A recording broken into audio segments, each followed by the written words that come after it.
Саламатсыздарбы урматтуу шаардыктар. Мына өзүңүз көргөндөй өзүңүздөр Кулатов кичи шаарчасы чоң жолдун айланмасындагы бир чекесинде мына өзүңүздөр көргөндөй 5-6 соттуктун айланасындагы жер бош болчу буга чейин, билесиздер. Жолду кеңейткенден кийин бул жер бир гана боштукта калган. Бул жерди азыр биздин көрктөндүрүшчүнасы учурда жерди даярдап атабыз. Жаз алды менен бул жерди көрктөндүрүү, жашылдандыруу иштери болот.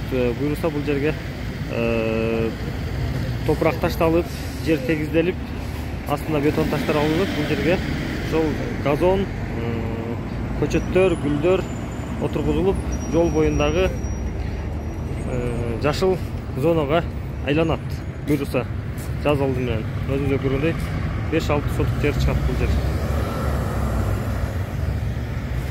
Учурда заплатка коюлуп, мына бир тарабына бетон куюлуп атат. Мына лотоктун чекесинен кийин буюрса бул жер бул жака ылдый иш болуп, газон себилип, гүлдөр эгилүү алдында турат.